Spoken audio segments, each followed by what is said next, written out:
얘기를 심지어는 어떤 분이 3월 5일서부터 3월 10일 사이에 사임할 거다. 예. 라고 국회의원 중에 그 자기 개인 SNS 계정에 글을 쓴 사람들도 있어요. 네. 사임의 가능성이 있을 거로 보나요? 그러니까 실질적으로 이 얘기가 어디서 연원됐냐 제가 좀 보니까 주로 예. 자유한국당하고 바른정당에서 얘기가 좀 나왔더라고요. 네. 처음에. 그 얘기는 아마 정치적인 피로죠. 탄핵된 대통령과 운명을 같이 해왔던 정치 세력이다. 이렇게 딱지가 붙느니 사실 탄핵 전에 사퇴를 해서 탄핵만은 좀 안 받으면 정치 세력적 측면에서는 뭐 오히려 더 나을 수 있다라고 판단을 하나 봐요. 예. 주장으로 그러니까 주장 대 주장으로 네. 남기를 바라는 그렇죠. 거죠. 주장 대 주장으로. 그래서 그렇게 얘기하고 또 아시다시피 특검이 끝났기 때문에 일반 검찰한테 모든 사건이 넘어가면서 일부는 또 무혐의가 나오고 뭐 이렇게 되면은 분위기 반전이 가능하다. 그런 생각 때문에 아마 새누리당이나 이런 쪽에서 대통령 측에 좀 하야하면 어떠냐라고 얘기를 좀 했던 것 같아요. 예. 근데 그 이후에 나왔던 반응들을 보면은 뭐 하야를 고려하고 있지 않다. 청와대에서는. 뭐 청와대 공식 논평은 그렇죠. 예, 그렇게 나오고 공식 논평을 했죠. 예, 그렇게 나오고 있기 때문에 하야 가능성이 높아 보이진 않고 특히나 제가 최근에 그 촛불 집회에서의 그 대통령 측 대리인단의 발언을 보면 헌재의 그 판결이 기각적으로 갈 가능성이 있다고 믿고 있는 것처럼 보여져요. 서석구 변호사나 김평우 변호사. 청와대도 그렇게 믿지 않을까요? 청와대도 그렇게 믿고 있을 수도 있습니다. 예. 예. 그래서 마지막까지 그 끈을 아마 놓지 않을 것이다. 그런데 또 궁금한 게 예. 절대 헌재에서 이게 인용이다, 기각이다 이거 흘러나오지 않죠. 안 나오죠. 흘러나오지 않죠. 그러면은 이번에는 지난번에 통합진보당 사태 그 사건 때 그 민정수석 김영환 민정수석의 그 비망로 그 비망로에 기재돼 있어서 박한철 소장의 홍역을 치렀잖아요. 예. 그 전례가 있어서 이번에는 특히 말 조심을 할 겁니다. 그래서 흘러나올 가능성이 없다. 예. 그럼 청와대 입장에서는 끝까지 기각될 것이라고 믿으면은 뭐 하야라든지 그런 카드 쓸 가능성이 없잖아요. 그렇죠. 그걸 끝까지 잡고 가겠죠. 그 가능성을. 신락 같더라도. 예.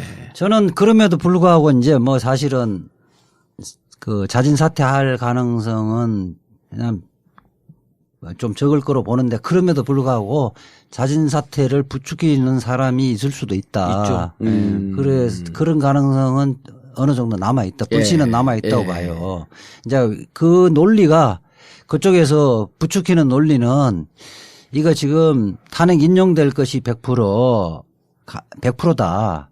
그렇게 돼지면 바로 탄핵 인용돼지면 검찰이 특검에 그 수사를 이어받아서 구속 안 할 수가 없다. 그런데 이제 탄핵이 만약에 그 말하자면 사퇴를 하면 각하 결정을 할 것이다. 각하 결정을 하면 어쨌든 탄핵 사유가 있는지 없는지는 국가기관에서 결론을 안 내준 거기 때문에 논란 대 논란으로 갈 수 있는 거고 우리 정치적 공세를 할 수가 있다. 그렇죠. 그렇게 하면 검찰에서 수사를 하더라도 대선 때까지는 잘 못할 거고 대선 이후에 수사를 하고 그것도 불구속으로 수사를 할 수밖에 없다. 네. 구속 수사는 굉장히 부담을 느낄 것이다. 시간을 벌 수 있다. 그리고 그 임기 그렇게 하고 그 이후에 그러니까 그 나중에 형사재판 확정될 때까지 상당히 시간이 진행될 텐데 그때까지는 각종 그 연금이라든지 뭐 비서관이라든지 기사들이 혜택을 다 누릴 수 있다. 예. 이렇게 이야기를 하면 혹할 수도 있다는 거예요. 맞습니다. 예. 그래서 이 논리 부분이 말이 안 된다는 것을 내가 좀 정리를 하기 위해서 사실은 논문 수준의 칼럼을 썼죠. 이게 이제 일부 국회의원들도 그렇고 이 헌법학자나 교수들도 이거 깊이 고민을 해서 잘 모르고 있더라고요. 우리 이제 국회법이 그거를 탄핵 소추된 경우에는 자진 사퇴를 못하고 전령 사퇴 의사 표시를 하더라 수리 못하도록 규정되어 있거든요. 그렇죠. 국회법 134조 2항에 보면 탄핵 제도를 실효성을 확보하기 위해서 예외 규정이 없이 임명권자는 탄핵 소추가 된 경우에 탄핵 소추 대상에 대해서 사직서를 수리를 못하고 사직원을 접수하거나 해임할 수 없다. 해임할 수 없다 그러니까 그 이야기하면 사표를 수리를 못한다는 거거든요. 예. 근데 이게 여기는 이제 임명직 공무원은 당연한데 선출직 공무원은 과연 그러면 임용권자가 없으니까 이런 경우는 이 부분이 적용되지 않지 않느냐는 주장을 하는 사람이 있어요. 그렇죠. 그렇다면 이 법을 박 의원님도 있지만은 법을 만들 때는 여기 단서를 달아요. 선출직은 그 예외로 한다든지 단서를 다는데 이 단서가 하나도 없는 거예요. 네. 그렇기 때문에 다 적용되는 거예요. 그리고 실제 임명직인 공무원, 아니 선출직 공무원이 국회의원도 선출직 공무원이잖아요. 네네. 지방의회의원도 선출직 공무원인데 사표를 자기가 오늘 사표 내겠다 이래버리면 공무원관계가 종료되는 것이 아니라 수리를 해야 되잖아요. 그렇죠. 국회의원은 국회에서 본회의 의결로 수리하잖아요. 네. 그다음 지방의원도 지방의회 의결로 수리하거든요. 그렇죠. 단지 그때가 뭐 특별한 사정이 없나 수리하겠지만 징계에 회부됐던 사람은 수리를 못하게 돼 있단 말이에요. 그럼 대통령은 이런 규정이 없다 하더라도 이러한 취지에 맞게 해석을 해야 된다는 거예요. 대통령도 선출직이므로. 그렇죠. 그렇죠. 대통령만 예외적으로 그 일방적인 말로 그 공무원 관계를 종료시킬 수는 없다는 거예요. 정치적 선언으로 나가야 한다. 그거로 하야가 되는 건 아니다 이런 얘기. 그렇죠. 아니에요? 이제 선례로 쌀구 혁명 이후에 이승만 대통령이 이제 뭐 국민이 원하면 그 하야하겠다 이랬는데 어떻게 믿느냐 이렇게 해서 밑에 그 비서관들이 공식적으로 사직원을 서라고 그래요. 예. 그래서 버티다가 섰어요. 그걸 갖고 국회에 제출을 해요. 국회가 그 부분을 그 본회의를 열어서 의결을 해서 만장일치를 의결하고 바로 공표를 해요. 아, 이렇게 되는 거네. 그러니까 네. 국회의원이나 지방자치의원들은 선출직이고 예. 임명권자가 없기 때문에 예. 그 국민의 대의 기간 예. 국회에서 의결을 통해서 사직서를 받거나 예. 지방의회에서 의결해서 사직서를 받지만 예. 대통령 같은 경우는 예. 대통령을 임명한 임명권자가 사실은 유권자잖아요. 유권자 아니에요. 유권자는 단일한 인격체가 아니잖아요. 단일한 인격자가 없으니까 유권자를 대표하는 국회에다가 사직서를 그렇죠. 낼 수 있는 거네. 또 다른 그 국민의 대표 기관이 의회밖에 없는 거잖아요. 예. 거기에 사직서를 제출하고 이제 국회가 의결로서 그 수리할 건가 말 것인가를 결정을 하는데 예. 국회는 국회법을 준수해서 의결해야 되잖아요. 예. 국회법 134조 2항에는 그 대통령이 피소추된 경우에는 사직서를 수리를 못하도록 돼 있다는 거예요. 그러면 국회는 의결할 수가 없네. 그렇죠. 어허. 하더라도 부결을 해야죠. 예. 그래서 이런 꼼수를 부린다 하더라도 아니, 부결을 할 수가 없죠. 왜냐하면 이거는 의결은 붙여야죠. 의결은 붙여야 돼요. 의결은 붙이되 의결은 붙여서 우리는 사직원을 예. 접수하거나 해임할 수 없기 때문에 예. 결국 이거는 의결할 수 없다. 부결시키는 거죠. 아니 아예 수리할 수 없다라고 해서 의결을 안 붙여야 되는 의결 의결 안 붙여야 붙여도 되는 되는 거지. 거고. 아니, 의결을 안 붙여야 돼. 의결 안 붙여도 하고 하더라도 설령 변호사 아저씨가 왜 이래. 사직원을 접수하거나 해임할 수 없다 하니까 의결하면 안 되는 거죠. 그렇죠. 의결해서 부결을 시키는 게 아니지. 의결하면 안 되는 거지. 국회의장이 이 부분은 뭐 의결에 붙이지 않고 예. 뭐 붙였다 하더라도 이 규정을 해서 이거는 부결시켜야 된다 이렇게 할 수 있죠. 그럼 이승만 대통령은 사직서를 냈을 때 무슨 그때는 문제는 이승만 대통령은 탄핵 소추를 당한 상태가 아니잖아요. 그냥 현직에 있는데 예. 다만 혁명이 일어나서 예. 내가 이 문제가 돼서 이 예. 그 혼란을 수습해야 되겠다. 할 수 있는 길은 내가 하야를 하고 망명하는 길밖에 없으니 그렇죠. 하야하면 정치적 선언이고 어떻게 내 임명권자가 누구냐 보니까 국회니까 국회에다가 냈고 국회는 탄핵 소추가 안 됐으니 이건 받아서 저 정치적 뜻을 받아서 우리가 사직원을 접수하자 해서 의결해서 만장일치로 그렇죠. 가결한 거고. 예. 박근혜 대통령이 탄핵 소추 되기 전에 예. 그게 우리 왜 뭐 그러네. 그래갖고 막 그 하야한다 하냐 말아야 그때 되냐. 뭐 4월에 뭐 이야기할 때도 예. 탄핵 소추되기 전에는 자기 사직의 의사 표시를 하면 사직서를 정식으로 제출하면 국회에서 뭐 수리를 할 수 있었던 거예요. 그거는 뭐 정치적 해결이 있을 수가 있는데. 일단 탄핵 소추안이 국회에서 의결되었기 때문에 그때부터는 사직서를 낼 수가 없는 거네. 그렇죠. 정치적으로 하야 선언을 해도 네. 정치적 선언에 불과하지 실질적으로 예. 하야할 수 없다. 그렇죠. 또 그렇게 해석을 하지 않으면 대통령이 사실은 대통령의 경우에는 탄핵당하는 길이 없어요. 탄핵을 이게 결심한 그러네. 이후에 선거상의 상황 딱 보고 분위기가 탄핵 인용될 것 같으면 그냥 자진 사표를 내버리면 그럼 탄핵이 또 허공에 떠버리고 만약에 뭐, 이렇게 되면 그렇죠. 상황이. 그렇게 돼버린단 말이에요. 그래 되면 탄핵 제도가 사실상 대통령에는 없는 무의미한 거나 거네. 마찬가지예요. 국회법은 그렇게 허술하게 돼 있는 게 아니에요. 그런데 국회의원 안 이제 해보고도 잘하네, 그거를. 이 부분을 갖고 사실은 법률가들도 어떤 사건이 생기지 않으면 법률 해석에 고민을 안 하잖아요. 맞아요. 예. 그래서 이 논문이나 나와 있는 게 없어요. 그래서 당연히 사임한다고 이렇게 그냥 적자적으로 생각을 했었는데 전체적으로 그 법의 성격과 제도의 취지, 제도의 취지라든지 다른 그 공무원들과 형평성을 고려할 때 이렇게 해석하는 게 예. 맞다는 거예요. 아니 그리고 헌법학자 어떤 분이 쓴 글을 봤더니 판례도 있더라. 판례. 예, 예.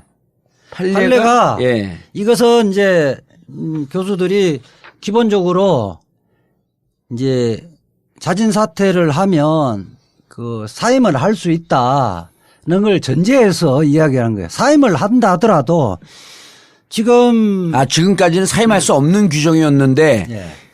그것을 1000만 번 양보해서 사임할 수 있다. 예. 손치더라도. 그렇죠.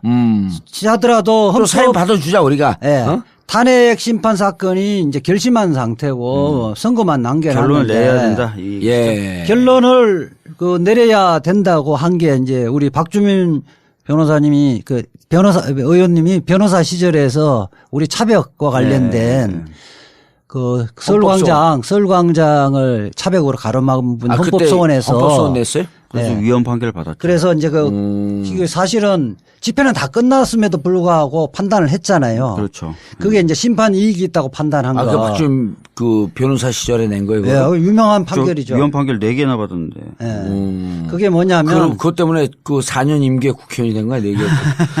그게 이제 그러니까 실질적으로는 그 집회가 다 끝나는 게 심판을 받을 이익이 없잖아요. 정확하게 설명을 해줘. 그러니까 차벽 설치하는 게 예. 차벽 설치했고 집회를 못하게 하는 게 예. 헌법상에 보장되어 있는 기본권인 예. 집회 및 결사의 자유를 위반한다. 예. 그러니까 이거 헌법 정신에 위배다라고 해갖고 헌법소원을 낸 거예요. 네. 그렇게 된 거죠. 네. 그래야지 뭐 근데 법원법을 혼자 얘기가 재판 해. 절차가 진행되는 도중에 당연히 그 집회는 끝났죠. 끝났죠. 끝나버리는 예. 거지. 예. 끝난 이후에 가심 청구를 하는 그렇죠. 거지. 그래 끝났어도 예. 끝났으면 우리가 원인이 되는 행위가 중지가 되었기 때문에 이게 헌법소원 올라와도 우리가 판결 안 내리는 거 안 내려도 된다. 옛날 일이 돼버리는 옛날 일이 거죠. 됐으니까 판결 안 내린다 이게 아니고 앞으로도 지속적으로 이런 일이 발생할 수 있기 그렇죠. 때문에 예. 이런 경우에 예. 심판 청구의 이익이 재판 중에 사라졌다 하더라도 이런 헌법 위반 상태가 앞으로 반복할 위험성이 있고 예. 헌법 질서 수호를 위해서 예. 그에 대한 헌법적 해명이 기묘한 사항에 대해서는 그런 경우에도 본 판결을 한다. 본 판결은 계속 진행한다. 예. 똥개는 짖어도 열차는 달린다. 그렇죠. 네, 맞습니다. 본 판결을 한다는 건데 예. 이 사건이 그렇다는 거예요. 만약에 이게 사임을 받아진다 할지라도 이거를 다음 만약- 대통령이 또 할 수 있고 또 할 수 그렇죠. 있고 다음 대통령이 예. 박근혜 대통령 불행하게 막 그런 일이 없어야 되겠지만은 안 일어날 수 있다는 보장이 없거든요. 예. 그렇고 또 이것이 만약에 각하를 해갖고 본 판결을 안 하면 어떻게 되겠어요? 태극기 집회에서는 봐라 탄핵 사유가 되지 않았지 않느냐. 쟤들이 완전히 그 허위 사실을 갖고 잘못 그 청구했다가 법원에서 판단 안 해준 거다. 막 이런 식으로 해갖고 그런 식으로 할 수 있죠. 주장 대 주장으로 정쟁에 휘말릴 가능성이 있다는 거예요. 이런 경우에는 사퇴를 하더라도 판결을 종국적 내줘야 판결을 된다. 해야 된다. 종국적 판결. 예, 예, 해야 기용이냐 된다. 기각이냐를 해줘야 예. 된다. 그래야지 앞으로 대통령이 예. 이와 유사한 혹은 국정농단의 사태 혹은 헌법 정신을 위배해서 파면 사유가 됐을 때 싹 중간에 꼼수를 피워서 이거 탄핵될 것 같으니까 싹 사임하고 끝내 그냥 허공에 띄워버려야지. 예. 이렇게 하지 못하도록 판결을. 종국적이라는 뭐예요? 예, 종국적 판결을. 종국적 판결을 내줘야 한다. 종국적 판결은 인용 판결이든 기각 판결을 아하. 해야 되는데 예. 뭐 아까처럼 뭐 지금까지 재판 과정에서 증거는 탄핵 사유를 입증할 증거는 차고 넘치기 예. 때문에 종국 판결을 하면 인용 판결을 할 것이다. 알겠습니다. 그러니까 결국 대통령이 사임을 통해서 이 상황을 피하려고 하는 것은 꼼수 네. 두 단계 두 양갈래 경로로 보더라도 어찌 됐든지 그만둘 수 없다. 그렇죠. 죽었다 이년 네. 이런 거 아니야. 그래서 그만두더라도 예. 헌법재판소의 탄핵 열차는 종청역에 도착할 것이다. 에이씨, 무슨 소리야. 벼랑하네. 똥개는 지져도 열차는 달린다. 이렇게 딱 멋진 얘기로 끝내지. 뭐 종국적 열차를 해서. 내가 탄핵 열차라고 하는 표현을 외부자들에서 한번 썼더니 언론에서 다 탄핵 열차라고 쓰대, 이제. 예? 자, 그런데 이제 재밌는 게 이게 네. 이런 게 있어요. 네. 나는 사임이 그래도 그럼에도 불구하고 네. 대통령 사임을 국회에서 하야 선언해도 국회에서 의결하면 안 된다고 봐요. 왜냐하면 의결을 해서 사임을 받아주게 되면 이 사람은 이미 이제 그 탄핵 이전에 사임이 된 거야. 네. 그럼 전직 대통령 예우에 관한 법률에 따라서 전직 대통령으로 예우를 다 받아요. 그렇죠. 탄핵 이전에 사임을 했기 때문에. 네. 탄핵은 그냥 하나의 법적 결정을 만들기 위해서 계속 진행하니까 종국적 결정을 내린 거거든. 근데 이 대통령 지위는 탄핵 이전에 사임을 해버렸어. 난 문제가 없어. 전직 대통령의 예우에 관한 법률에 따라서 다 대접을 받게 돼 있는 거예요. 그러니까 우리 공무원들은 네. 징계에 회부돼 있으면 사직을 수리를 못하게 돼 있어요. 못하게 돼 법률로. 그렇잖아. 그것도 그게 사직하면 안 되는 거야. 그러니까 그게 국회법도 그런 취지입니다. 예. 국회법 134조 2항도 그런 취지입니다. 그러니까 절대 왜냐하면 의결을 해주면 안 되는 공무원들 거지. 같은 경우는 사표 내지면 연금 다 받고 예. 아무런 제한이 없는데 파면이게 되면 연금 하나도 못 받잖아. 파면 같은 경우 연금을 못 받을 뿐만 아니라 5년간 공무원 단임권이 또 없어지는 거거든요. 그렇죠. 이 탄핵 탄핵 인용돼도 그렇더라고. 그러니까 이 파면이라는 것은 네. 탄핵은 징계 절차고요. 예. 징계에서 파면이에요. 파면. 대통령은 이게 누가 징계를 못 하잖아요. 연금도 보니까요. 연금도 대통령 월급의 95%를 받아. 그러니까 예? 상당히 많이 뭐 받고요. 비서관들 비서관이 뭐 3명, 운전기사 1명, 예. 그다음에 각종 공공기관에 뭐 철도, 뭐 항공 이런 거 다 그 할인권, 이용권 다 있다고. 교통통신 및 사무실 제공 등의 지원, 치료, 그 밖에 근데 난 전두환 요즘 계속 경호를 하잖아요. 네. 그 전직 대통령의 예우를 받는 줄 알았어. 그건 근데 5개. 아니 그 내란 음모를 해갖고 전직 대통령의 예우에 관한 법률에서 이 예우를 못 받고 금고 이상의 형에. 예, 금고 이상이니까 필요한 기간의 경호 및 경비 이것만 받고 있더만. 그거는 뭐냐면 전두환 대통령을 위한 것이 아니라 나라를 위한 거예요. 왜? 그거를 해버리면 누가 죽여버릴까봐? 그렇죠. 국가의 책임이 있어서 그런 거지. 그러니까 전직 대통령이기 때문에 해주는 거 아니에요. 이거 필요한 기간의 경호 및 경비는 당신을 위해서 그런 게 아니고 당신 죽으면 우리나라가 쪽팔리잖아. 그런 거 때문에 태어나면 그렇죠. 쪽팔리니까 당신은 네. 우리가 버리긴 아깝고 쓰기는 쓸 수 없는 물건 계륵 중에 다 썩은 계륵이니까 그래도 그나마 좀 지켜줘야 된다. 이런 정신인가? 네. 그런 거예요. 왜냐하면 비밀 정보를 가지고 있는 건 맞거든요. 그렇지. 네. 대통령 시절에. 그래갖고 예를 들어 납치되고 북한으로 가면, 북의 소행이라고 또 떠벌리는 놈들도 많고. 네. 미사일 기지가 여기 있고 저기 있고 다 얘기할 수 있잖아요. 그렇죠. 뭐 그런 것도 있고 또 그러네. 개인들이, 비밀 정보가 국민들이 있으니까. 또 이렇게 뭐 악감정이나 사감을 가진 사람 있잖아요. 정봉주 의원 같은 경우는 이명박 대통령에 대해서 굉장히 사감을 많이 갖고 있잖아요. 전 고마워해요.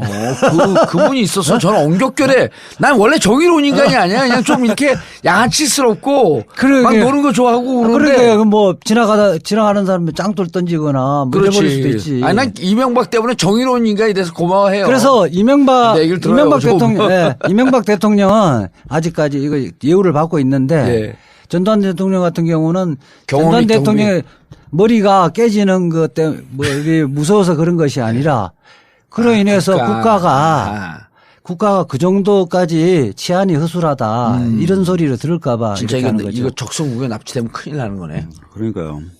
특급 정보를 갖고 있었으니까. 대통령 기록물법에 따르면 대통령 때 갖고 있었던 그 기록을 봉인하면 30년 동안 못 본다는 거 아니에요? 대통령 기록물로 지정하고 지정한 기록물 중에 일부의 그렇게 공개 시기를 정할 수 있게 돼 있어요. 30년 내의 기간으로 해서. 그러니까 그 뇌도 일단 좀 그 봉인을 해버려야 될 거 아니야. 그러기 위해서 경험이 경무라는 거네. 네. 근데 전두환 안에 뇌 안에 전두환이나 이명박은 뇌 안에 뭐가 있을까? 형식적 구조는 다 갖고 있겠죠. 자, 앞으로 박 의원님. 네. 1차 지금 몇 차 평의를 날마다 평의를 하잖아요. 날마다 이제. 평의를 한다고 합니다. 근데 뭐 경론이 벌어진다고 언론에 나오는데 경론이 벌어질 내용이 있을까? 모르겠습니다. 지금 솔직히 좀 들여다봐야 되는데 전혀 정보는 안 나오니까요. 예. 경론이 벌어졌다는 것도 추측이죠. 어떻게 보면. 그렇죠. 예. 마치 자기들이 정보를 입수한 것처럼 썼는데 순뻥이더라고요. 보니까. 아니 이게 의견 일치되더라도 8명이 돌아가면서 탄핵 사유대에 돌아가면서 이야기를 하더라도 몇 시간 걸려요. 아니 박 의원님 그럼 8명이 인용 기각 이렇게 쓰잖아요. 네. 왜 인용됐다라고 하는 자기만의 견해를 올려야 돼요? 일단은 처음에 아마 제가 생각하는 절차는 이렇게 될 것 같아요. 저도 잘 모르겠는데. 네. 왜냐하면 평의 절차가 뭐 어떤 식으로 진행되지 구체적으로 공개된 적이 없으니까. 헌법재판관 안 해봤어요? 안 해봤습니다. 예. 그렇게 평의는 그렇게 한다 그러더라고요. 여기 좀 얘기 좀 들어와. 아마 진행자가 얘기 많이 하네요 오늘. 보면 이제 아마 그렇게 될 것 같아요. 처음에 모여서 아마 가닥 자기의 개인적인 견해를 좀 밝힐 것 같아요. 그래서 이제 아마 그 견해대로 몇 무더기에 찬성, 그러니까 인용이냐 기각이냐 이렇게 몇 무더기에 그로 좀 나눈 다음에 초안을 좀 쓸 것 같습니다. 그 다음에 계속 토론해 가면서 이 이견을 해소하려고 노력을 할 것 같고요. 최종적으로 안 되면은 이제 마지막 날 정도에 최종적 의견이 뭐냐를 물어가지고 정리하지 않을까 이렇게 생각이 되는데요. 그렇게 이제 처음에 평의를 할 때 주심 재판관이 먼저 이야기를 하고 재판관이 늦게 된 순서별로 쭉 돌아가면서 이야기를 한대요. 예, 늦게 된 순서대로. 이게 탄핵 소추 사유별로 그러니까, 쭉 이야기를 하고. 선임자가 제일 뒤에 얘기하고. 지금은 이정민 소장 대행이지 제일 예. 늦게 이야기하는 거죠. 그렇게 이야기를 하고 내가 볼 때는 그렇게 할 거예요. 한 개별 탄핵 사유마다 이거 탄핵 사유로 보느냐를 좀 논하고 그래서 전체적으로 이 탄핵 사유로 보느냐 이런 부분을 논할 거고 거기에 이제 동의를 하면 주심이 이제 만약에 다수 의견이고 주심에 그 동의를 하면 주심이 이제 그 부분을 기본적으로 판결문에 쓰는 거예요. 근데 주심이 이제 경우에 따라서 소수 의견인 경우 있잖아요. 그럼 다수 의견에 재판관 중에 누가 한 명을 쓰죠. 그리고 이제 주심은 소수 의견을 쓰고. 그런 거죠. 그 만장일치하게 되면은 주심이 다 일괄적으로 쓸 거 아니에요. 네. 그리고 일괄적으로 쓰고 더 하고 싶은 거는 보충 의견을 더 보태요. 보충 의견을. 네. 그리고 누구 보충 의견, 누구 보충 의견. 그 다음에 또 다 맞는데 결론에는 동의를 하는데 나는 이 부분의 논리 구성만 다르다고 하면 그 부분 또 별도로 쓰고 재판관 이진성의 의견 뭐 이렇게 얘기. 그런데 이정미 헌법소장 권한대행, 그다음 강일원 주심 이분들 말고 나머지 6명도 열심히 이걸 연구했을까요? 전원 평의이기 때문에 들었다는 봤을 텐데. 그리고 뭐 열심히 연구했을까? 재판 연구원들이 도와줍니다. 재판 연구관들이 매일매일 정리해서 보고서를 올린다 그러더라고요. 그날 나왔던 얘기부터 시작해서 예. 궁금해하는 것들이 있으면 다 정리해서 매일 보고서 형태로 올리고 그래서 어느 정도 다 공부는 돼 있다, 스터디는 돼 있다고 보시면 될 것 같아요. 예. 자, 그래서 지금 가장 유력한 날짜를 언론에 따르면 9, 10, 13 이렇게 잡는데 네. 13일은 또 나름 법조의 전문가라고 자칭하는 예. 최강욱 얘기는 13일 날 이놈의 인간들은 의전을 중시하는 인간들이기 때문에 그날 퇴임 행사가 뻑적지근하게 해야 되는데 맞아요. 그날 판결을 할까? 그래서 9일 아니면 10일로 이렇게 그 예측을 하던데 어떻게 보세요? 지금 9일설은 매주 목요일마다 날 선고를 했으므로. 해왔으므로 예. 그 전례를 법원이 재판소가 어길 리가 없다라는 거였고요. 근데 10일설을 주장하시는 분들은 9일은 이미 권성동 위원장이 얘기를 뱉어버려서 9일날 그대로 하는 것은 무리가 따른다. 그래서 10일이다. 라고 얘기하시는 거고 13일을 주장하시는 분은 13일날 하게 되면 2주. 5월 11일날 선거운동을 할 수 있게 되면서 사실상 거의 2주 가까운 선거운동 기간 연장이 되는 확보가 거죠. 예. 가능합니다. 그런데 저는 13일 할 것 같아요. 저 개인적으로. 개인적으로 예. 왜 그 이분들이 대선 이런 것도 염두에 두나요? 염두에 둘 것 같아요. 왜냐하면 대선도 굉장히 중요한 그 국가적인 대사인데 그렇죠. 그 정책과 후보 검증할 시간이 없다고 지금도 아우성인데 2주라는 기간이 정말 크잖아요. 예. 그래서 제 생각에는 13일 날 하고 퇴임식은 안 하든지 생략하든지 아니면 그러니까 아주 간소하게 하든지. 저도 박 의원님 견해와 유사한 그런 얘기들을 좀 많이 들었는데 예.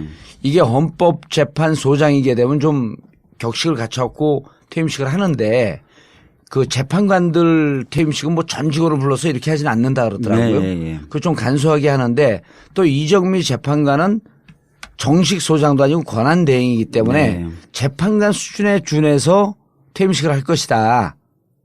이정민 재판관은. 그렇죠. 그렇다 보면은 뭐 이렇게 거하게 하지 않는데 그러면은 충분히 13일 날 이날 판결을 하고 그러면서 판결하면서 그 고려도 헌법재판소의 위상에 맞게 대통령 선거일까지도 논의는 안 하지만 자기들끼리 암묵적으로 말로는 못해요. 말로는 못 한다 그러더라고요. 평의할 때. 하는 순간 말로 하면 정치적 쪽팔린다 고려를 하는 그러더라고요. 거니까. 그러니까 암묵적으로 13일쯤 조금 여유 있게 13일쯤 하는 게 어떻습니까? 그럼 이제 다 그거에 대해서 공감을 한다는 거 아니에요? 네. 그렇게 되면 다행히도 매주 수요일 날 대통령 선거를 치르고 국회의원 선거도 그 치렀기 때문에 그 관행까지 맞춰서 5월 10일이 수요일이 되는 거예요. 네, 맞습니다.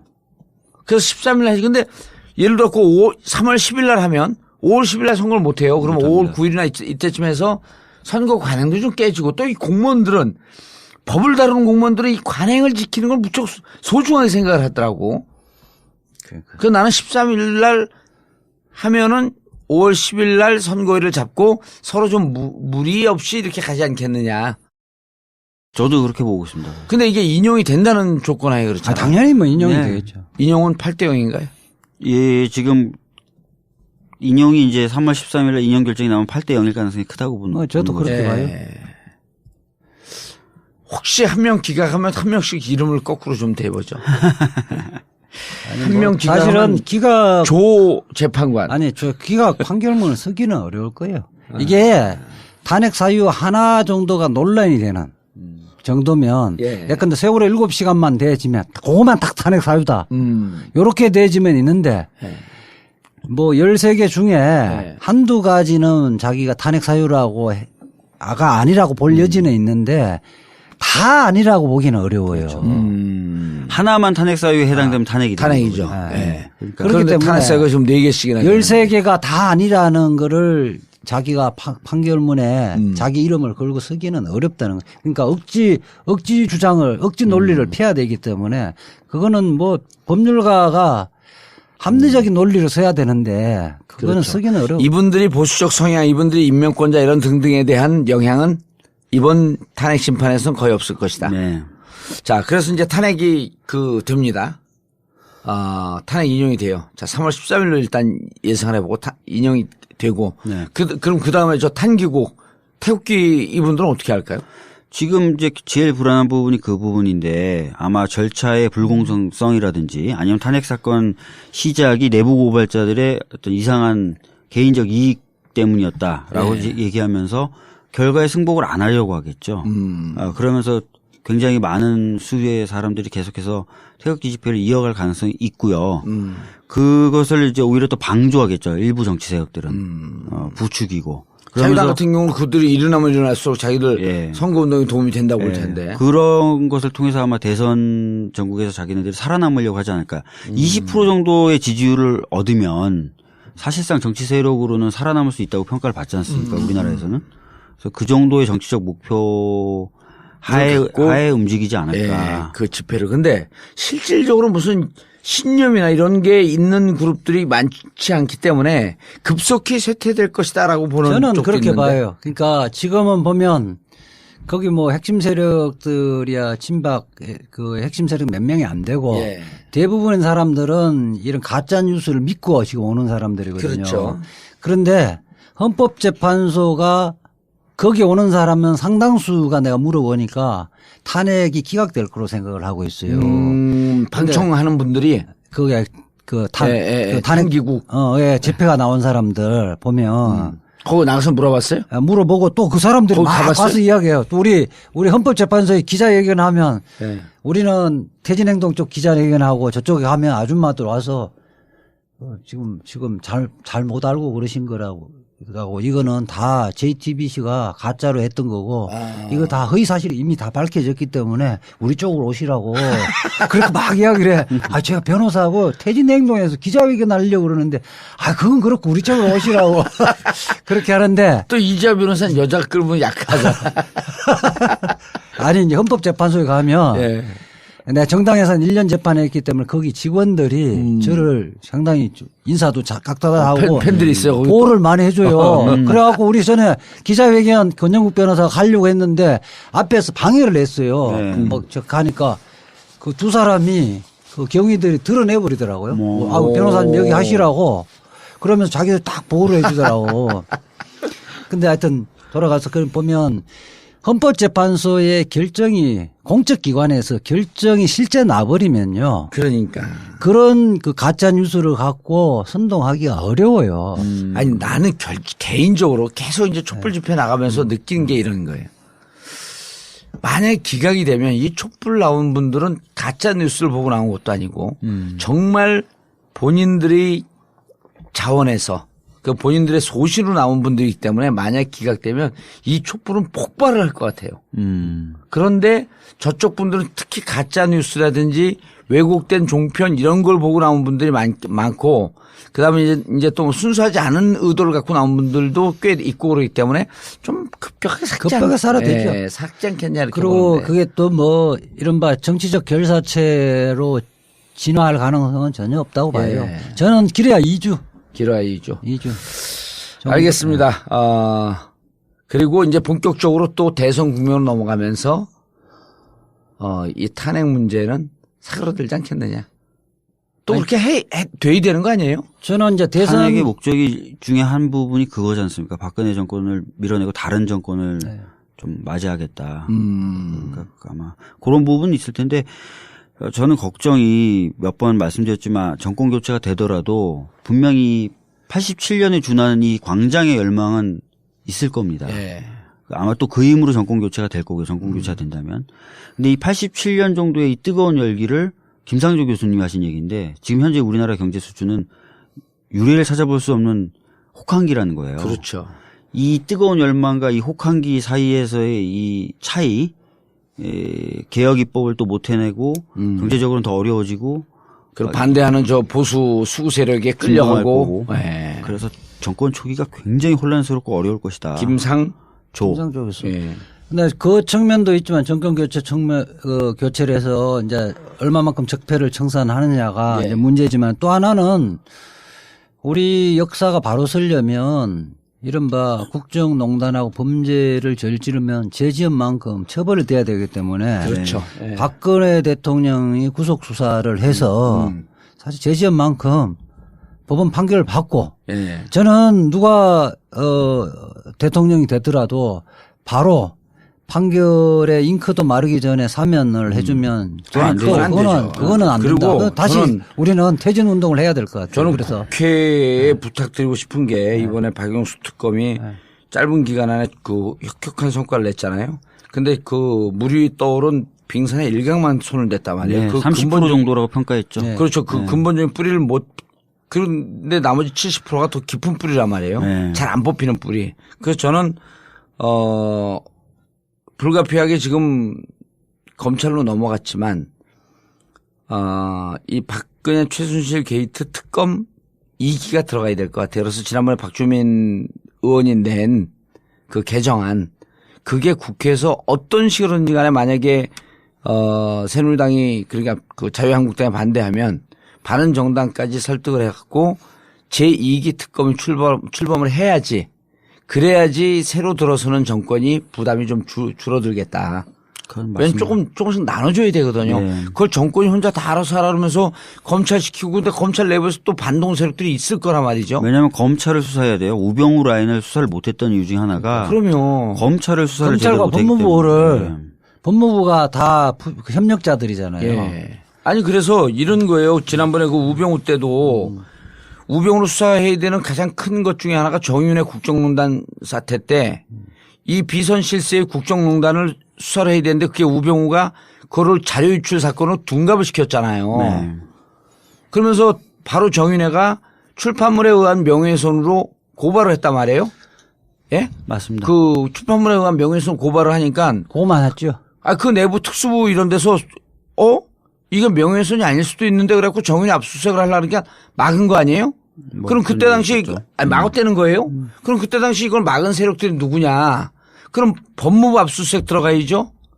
검찰 압수수색 들어가야죠? 중앙지검 압수수색 들어가야 되는데 그때 당시 중앙지검장이 김수남 총장 아니에요. 그 검찰총장한테 칼을 겨누려고 그러다 보니까 이번에 그걸 못한 거 아니야? 그거는 워낙 덩치가 커버리고 네. 일이 굉장히 사실은 청와대에 대한 압수수색 이상으로 더 큰 거죠. 아니 그러니까 실제로 특검을 제대로 하려면 그렇죠. 법무부, 검찰, 중앙지검 압수수색이 들어갔었어야 되는 거죠 이번에. 그래서 그때 당시에 민정비서관 우병우의 하명을 받아서 막은 세력들이 누구냐. 그걸 뿌리 뽑지 않으면 정치검찰 못 뽑는 거 아니에요. 그래서 사실은 그런 맥락에서도 지금 대검 중심으로 고위공직자 비위수사처를 적극적으로 막고 있죠. 예. 왜냐하면 고위공직자 비위수사처의 수사 대상이 검찰 아닙니까? 사실은 그게 그 박영수 특검이 상수화된 게 고비처예요. 고위공직자 비리수사처인데 그렇게 되지면 이게 그 특별감찰관도 사실상 법무부가 나서서 사실 협력을 해서 없애버린 거잖아요. 우병우만 혼자서만 자기가 한 게 아니잖아요. 예. 그런 일단의 세력들, 그렇죠. 그 세력들을 도려내려면 그래서 저는 이거는 뭐 70이 100일 갖고 안 되는 거거든. 네. 그래서 이번에 그 특검법 개정안 해갖고 함과 동시에 또 동시에 지금 기소한 사람들 공소유지 재판 잘해야 될 거 아니에요. 네. 이재용은 저쪽에서 태평양이라고 하는 진짜 뭐 수백 명 변호사가 달겨붙어갖고 무죄를 끌어내려고 그럴 텐데 이쪽에서 검사 한두 명이 달겨붙어갖고 어떻게 되겠어요? 그게. 다행히 그 2월 28일 날 법무부하고 최상은 아니지만은 어느 정도 절충은 좀 8명. 됐더라고요. 8명 검사 예. 남겨두기. 파견 검사 8명. 20명 중에. 네. 그 한동훈이 남나요 그럼? 한동훈은 안 나오고 한동훈 윤석열 하고. 팀장 하에 예. 실질적으로 부장들 빼고 수사에 직접 관여했던 검사들. 이복현 남아야겠네요 그럼. 그래서 이름은 이복현 남아야 안 남아? 이름은 좀 나왔다는데 저도 확인은 못했어요. 이름은 다 못 외우겠어요. 예. 그 검사들 이름도 못 외워 무슨 변호사가 한동훈, 이복현 뭐 이런 사람들 좀 외워야지. 변호사